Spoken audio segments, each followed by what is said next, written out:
일본 서기의 조작 더 많다.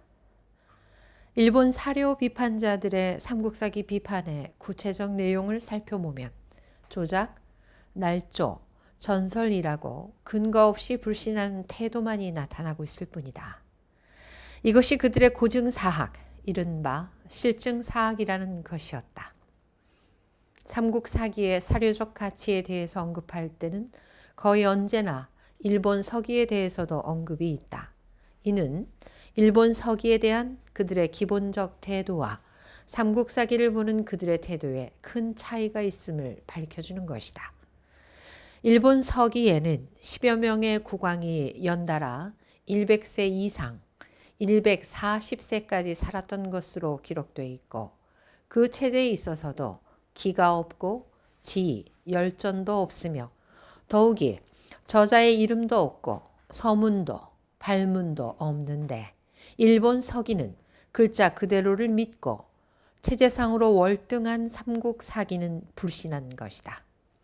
이들은 일본 서기의 뒷받침 자료로 삼국 사기를 악용하면서 삼국 초기 기록을 파괴한 것이다.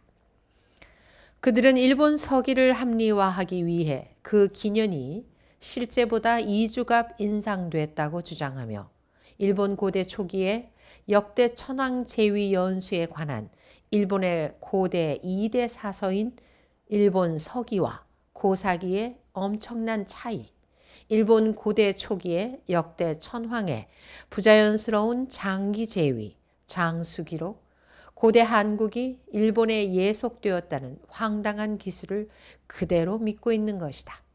최 교수는 삼국시대 한국 국왕들의 수명과는 달리 10여 명의 일본 국왕이 연속적으로 모두 100세 이상 140세까지 장수했다는 기록을 눈여겨보아야 할 것이라고 강조했다.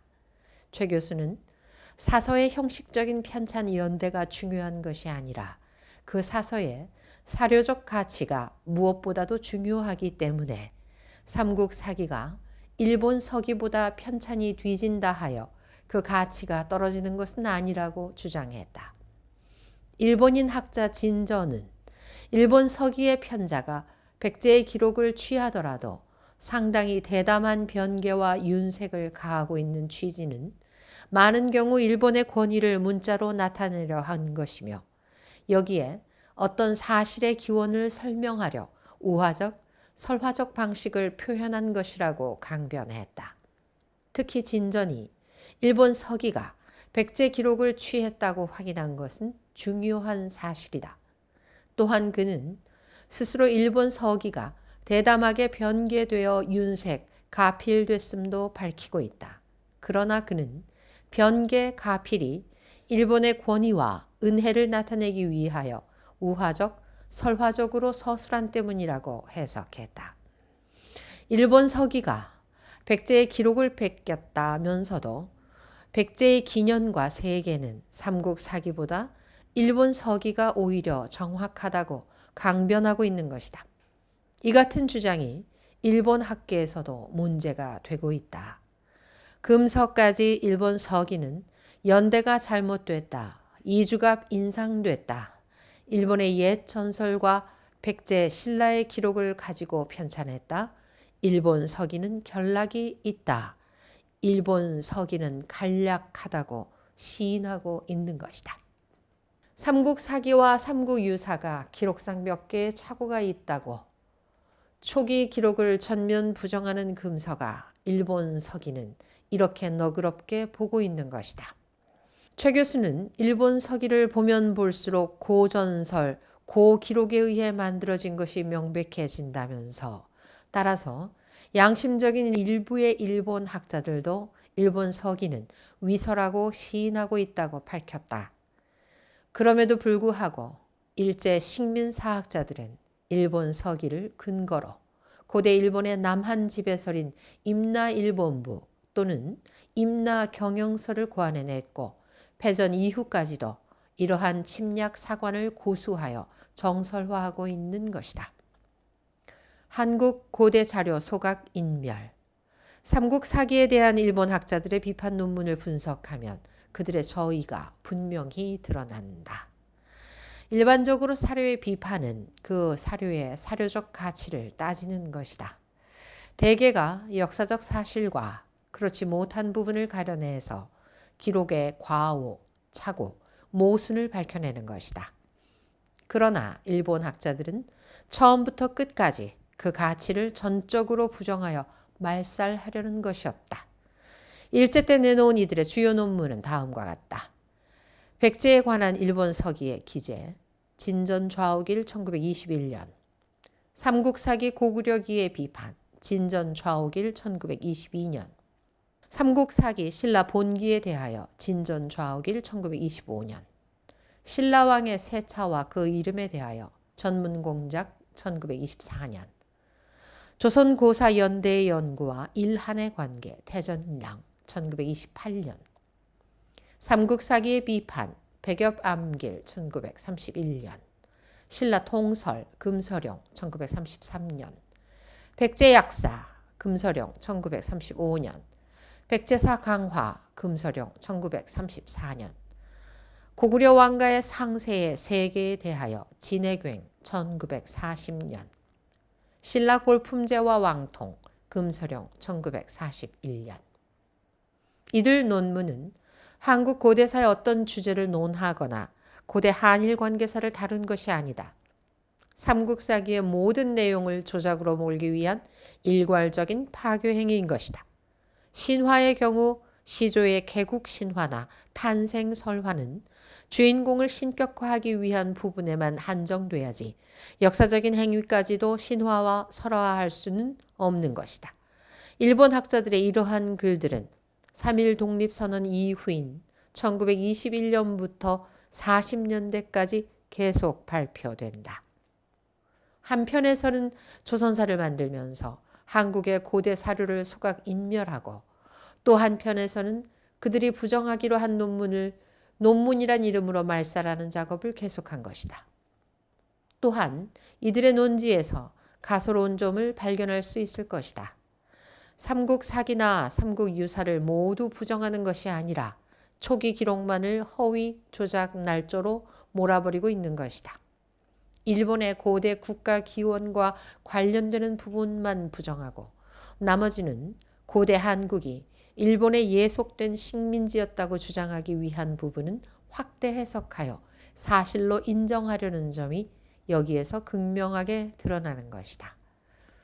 일본 학자들이나 일제 때 사학을 하고 식민사관을 극복하지 못한 일부 계층에서는 이 같은 일제 때의 논문들을 아무 비판 없이 아직도 엄격한 비판, 근대적 학문적 비판이라고 높이 평가하고 있다고 한다. 일부에서는 아직도 이들 논문이 합리적 고증을 통한 문헌 고증학이라고까지 추켜 세우고 있다는 지적도 나오고 있다. 일본 서기가 조작되었다는 것을 그들도 시인하면서도 한편으로는 중국 기록의 오인, 연대 기록에 필연적으로 수반되는 조작 아닌 과실, 착오 또는 고자료에 충실한 때문이라고 표리부동한 주장을 하고 있는 것이 일본 학계의 대동소이한 견해인 것이다. 그러면서도 신공황후의 기사나 임나 일본문은 어떤 경우에도 사실로 고수하려는 부류가 일본 사학계의 주류를 이루고 있다. 최 교수는 일제 때나 오늘날 일본 학자들의 한국 관계 논문을 보면 강도의 차이는 있으나 식민사관을 탈피한 근본적인 변동은 없다고 지적하고 이런 연구가 어떻게 문헌 고증학이 될 수 있느냐고 반문했다. 이러한 일제시대의 논문들을 우리 학계는 어떻게 받아들여 평가하고 있는지를 이제부터 추적해보자. 국내 학자들 침묵만 지키고 있다. 일학자 말송의 신라사 연구에선 내물왕 이전 부적급의 원칙, 외력에 의한 건국 등의 몇 가지 기본적인 고정관념을 벗어나지 못하고 있음이 간파된다. 말송, 신라 연구로 패전 후 학위. 일본 학자들이 패전 이후에도 침략 사관을 버리지 않고 오히려 발전시켜 일본의 고대사 파괴 작업을 계속했다는 증거는 말송 보화의 박사학위 논문에서 드러나고 있다. 일제 때 조선사 편수회의 수사관과 경성제국대학의 교수를 지내다 패전 후 일본에 돌아가 동경학습원 교수로 있던 말송은 신라사의 신연구라는 논문으로 1951년 동경대학에서 학위를 받는다. 말송의 주저로는 우리나라 낙동강 유역인 가야에 고대 일본의 식민지 통치 기구인 이른바 임나일본부가 존재했다고 주장한 임나흥망사와 신라사에 관한 9개 논문을 수록한 신라사의 제문제 등이 있다.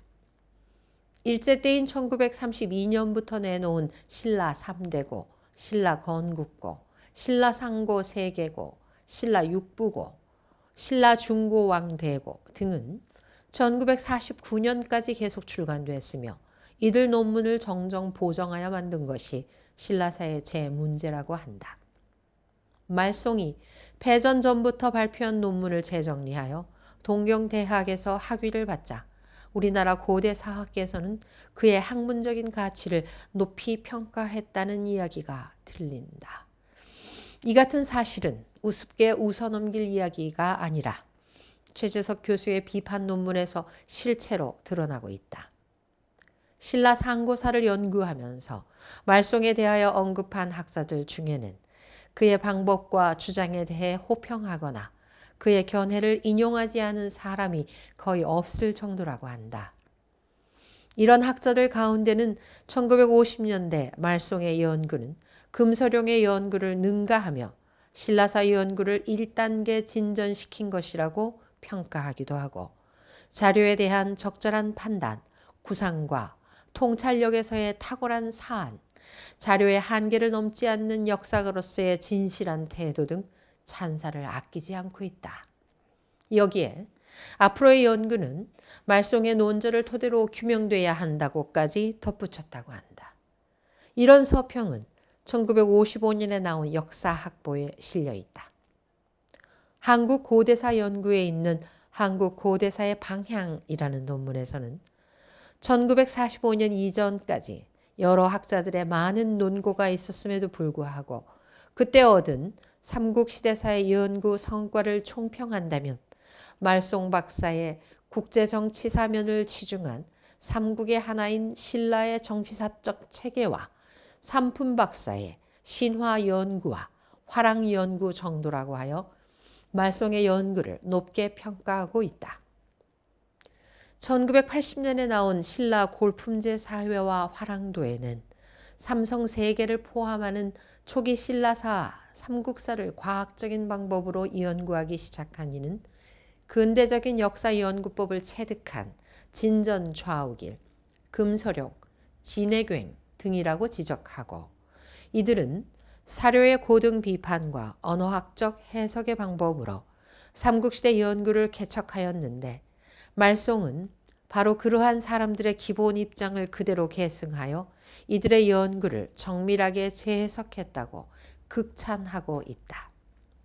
1984년에 나온 한국 고대사의 신연구는 말송을 포함한 진전, 진해, 금소, 삼품 등의 1인 학자들의 연구는 문헌 위주의 고증학적 방법, 근대사학의 연구 방법 등 괄목할 업적을 우리에게 남겨주었다고 말하고 있다. 이들 4편의 서정 연구서들은 말송의 신라사 연구가 최고라는 평가를 하고 있는 인상이다.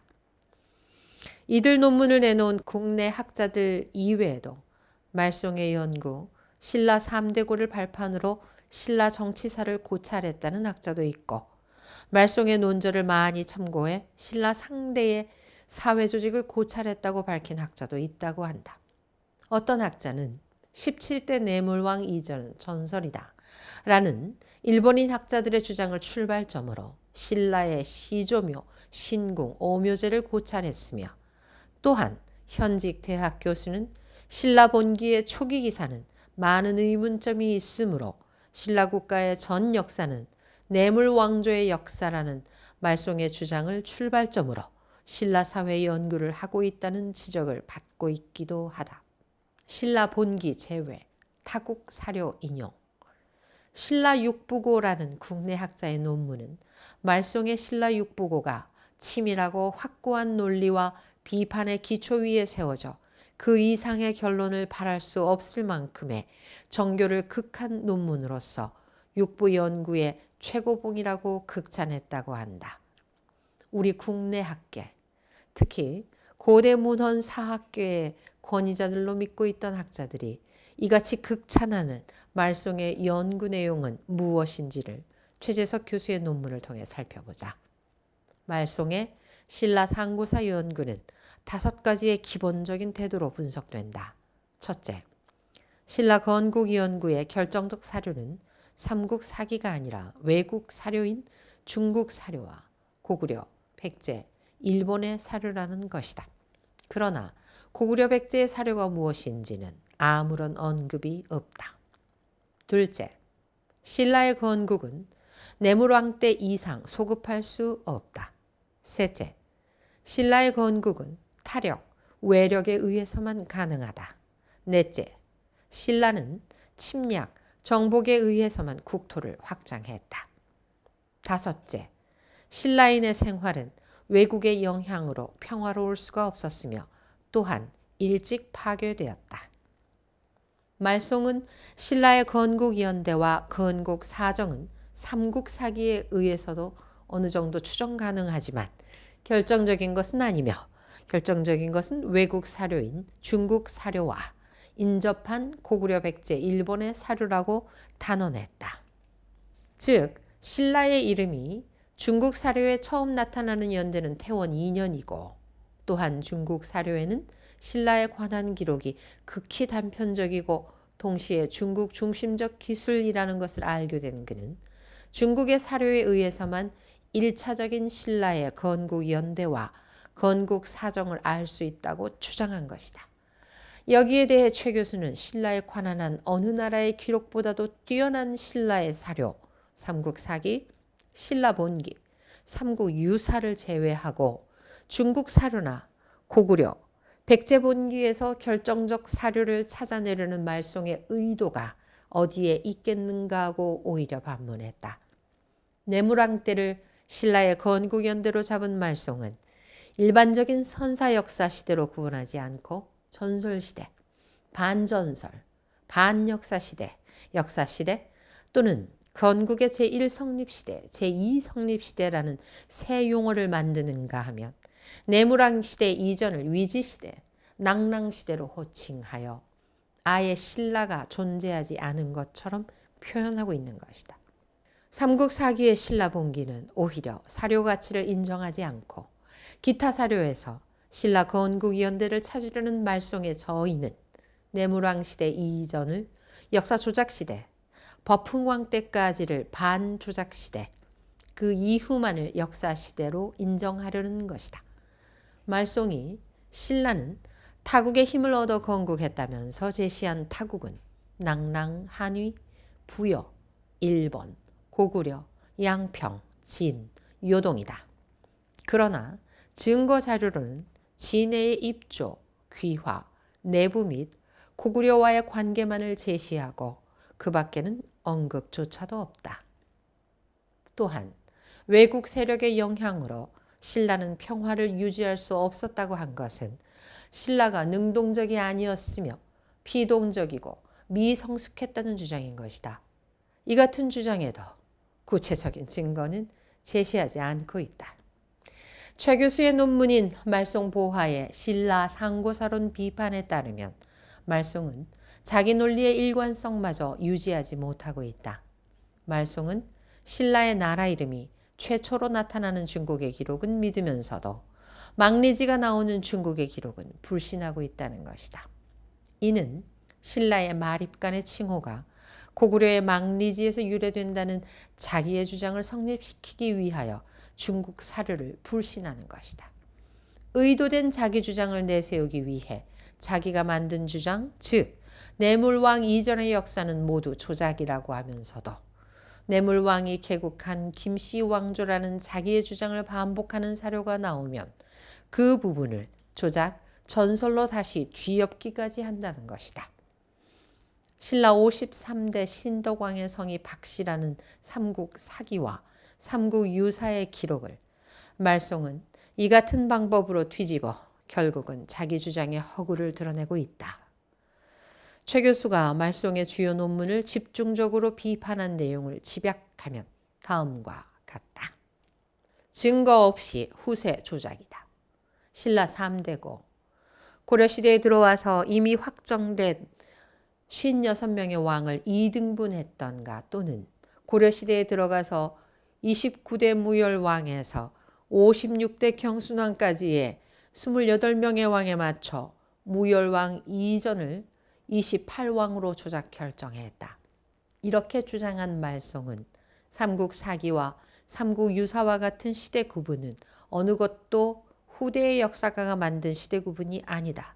어느 것도 당대의 역사적 현실의 문제였다고 하고 또 삼국 사기나 삼국 유사와 같은 시대 구분은 역사가가 연구 편의 때문에 혹은 연구 결과 도출한 구분과 동일시할 수 없으며 신라의 역사가 진행 중 이미 시대의 전환으로 당대 신라인 자신이 여러 번 의식한 것이었다고 같은 논문에서 앞의 주장을 번복하는 모순된 논리를 전개하고 있다. 말송은 또 거서관, 차차웅, 이사금을 개국 최초의 왕호라고 한 것은 중국 삼황전설의 모방이라고 주장했다. 이 밖에 여러 가지를 조작이라고 했으나 구체적인 증거를 제시하지 않았다. 증거로 내놓은 것이 나라를 다스린 지 21년에 지황 4년 갑신에 붕하여 왕을 삼황의 제1이라 한다는 것이다. 이 구절이 어떻게 남해, 유리, 탈해 3왕의 조작 근거가 되는가? 신라 건국고 상고 가운데 내물왕 이후를 반역사적 시대라고 하는 것은 왕 때로서는 역사적 사실이지만 각년 각조의 개별 기사는 전설적이기 때문이다. 삼국 사기의 좁은 기등은 가공적이다. 삼국 사기 박제상전은 전설이다. 버풍왕 이전에 신라가 정복한 지역에 관한 기사는 모두 전설일 뿐이다. 내물왕 이전은 물론 4세기 중엽 이후 150년간의 기사도 사실적 가치가 없고 후대의 신라인 또는 고려의 수사가가 병합, 정복에 관해 정리, 기술한 것이다. 고구려 본기 미천왕 14년과 15년의 영토 확장 기사는 중국 기사의 개작이다. 지배자의 칭호도 고유의 것이 아니라 빌려온 것이다. 최초의 왕호인 거스란과 차차웅은 후세의 조작이다. 마립간을 없애고 왕호를 사용한 것도 삼국 사기의 편수상 합리주의에 기인한 조작이다. 이 논문에서는 신라 발전상과 영토 확장을 부인하고 있으나 증거는 제시하지 않고 있다.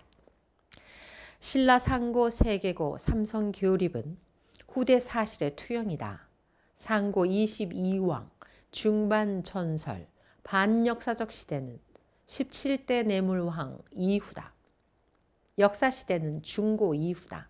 왕부, 왕모, 왕비 등의 기록에 노력한 것은 상고의 최후 부분, 역사시대에 있어서 역애적 계승의 소급적 조작이다. 미추는 전설상 최초로 왕위에 오른 시조다. 신라 개국전설의 구성은 왕씨 고려 후기에 이루어졌다.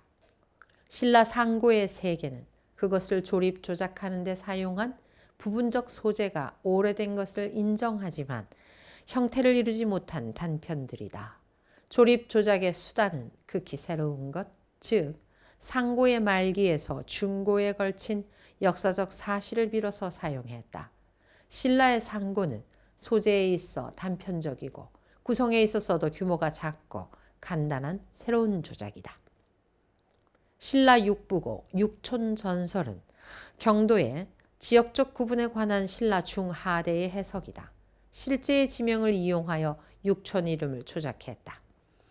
삼국유사 신라 시조의 육부에 관한 고전은 고려의 지방행정구를 기초로 조작됐다.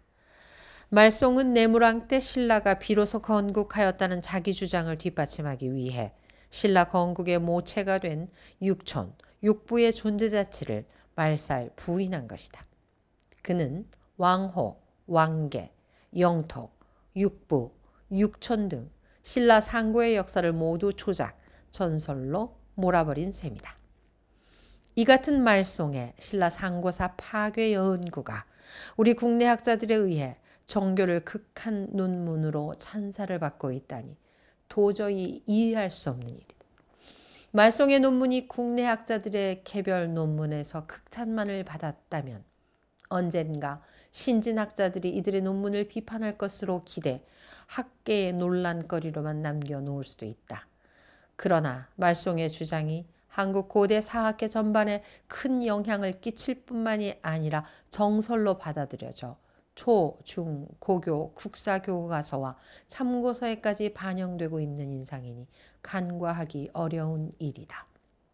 광복 후에도 비판 없이 수용. 한국 고대 사학계의 최고봉이라는 어느 원로의 논문인 삼국시대의 신고 차례는 내물왕은 신라의 엄밀한 의미의 건국의 왕이라고 말송의 주장이 그대로 반영돼 있다. 일반인들이 일제 때 한국의 어를 고취하기 위해 지사적인 학자들이 펴낸 것으로 알고 있는 진단학보에 실려있는 논문이 이렇게 서술하고 있는 것이다. 이 같은 논조는 일제 때만이 아닌 광복 이후에도 계속되고 있어 충격을 더해준다.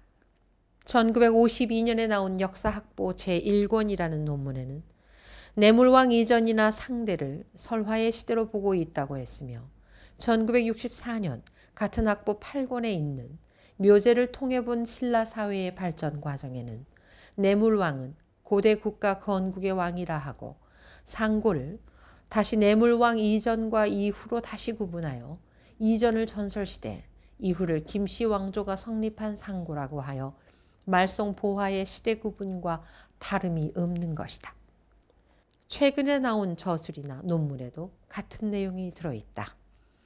1980년에 출간된 신라 골품사회와 화랑도에는 신라의 전 역사는 내물왕조의 역사라고 기술하고 있으며 1982년에 내놓은 한국사 강좌의 고대편에는 삼국사기의 신라본기 초기 기록은 신화에서 역사로의 과도기를 다룬 것이 틀림없다고 오히려 강조까지 하고 있다. 일제시대를 포함 광복 이후 최근까지 한국 고대사학계의 고대사 연구 논문의 시각에는 큰 변화를 찾아보기 어렵다. 이들의 논문에 대한 학계의 비판도 미진한 상태였다. 1985년에 내놓은 삼국사기 초기 기록은 과연 조작인가? 소위 문헌 고증학에 의한 삼국사기 비판의 정체와 이어서 나온 말송보화의 신라 상고사론 비판이 최초이며 가장 집중적인 비판 연구다. 그동안 이들 논문을 집중 발췌하여 인용한 것은 이 때문이다. 최근 이들 논문의 필자인 고려대 최재석 교수를 만나 1인 학자들의 일제시대 이후 한국사 연구에 대해 들어보았다. 최 교수는 한마디로 한국 사료의 가치를 말살하려는 의도 밖에는 찾기가 힘들다고 말했다. 최 교수는 고증사학은 그 자체가 결코 극단적이거나 또는 사실을 왜곡할 수 없는 실증사학이며 따라서 그것에 철저할 수만 있다면 이보다 더 바람직할 수 없다고 지적했다. 그러나 이같이 좋은 방법이 제 기능을 발휘하지 못하고 한국 사료의 왜곡, 조작에만 초점이 맞춰진 것은 무엇이라고 설명해야 할지 모르겠다고 최 교수는 반문했다. 이 같은 현상은 방법만을 고증사학이라는 형태를 취했지 사관이 식민사관이었기 때문에 저지른 과오이며 특히 말송이나 진전 등 일단의 1인 학자들의 연구는 자신이 직접 논문을 통해 지적했듯이 고증사학이라는 이름을 붙일 수도 없다고 최 교수는 강조했다. 학계의 이러한 비판을 접하면서 이해할 수 없는 상황에 부딪히고 말게 되는 것은 기자만이 아니다. 독자들도 지적할 것이다. 최 교수가 이 같은 비판 논문을 내놨는데도 당사자들이 가만히 있느냐는 질문일 것이다. 앞에서도 이미 밝혔듯이 최 교수의 첫 논문이 나온 것은 지난해 85년이다. 그런데도 국내 고대 사학계의 반론은 아직 나오지 않고 있다. 단지 최 교수의 또 다른 새 논문을 싣기로 하고 어느 역사학회가 원고를 받아갔으나 1년 가깝게 수록하지 않고 있다는 사실이 드러나고 있다. 이에 대해 일부 학자들이 논문은 싣고 비판할 내용이 있으면 비판 논문으로 학술 논쟁을 가져야지 구미에 맞지 않는다고, 논문 자체를 수록하지 않으면 말이 되느냐고 반발하고 있다고 한다. 어느 원로 사학자의 회갑위원회에서 이 같은 논란이 일어나 서로 얼굴을 붉혔다는 이야기를 학계에 알만한 이들은 거의 알고 있는 모양이다. 과연 문제의 이 논문은 그 학회지를 통해 선보일 수 있을지 귀추가 주목된다.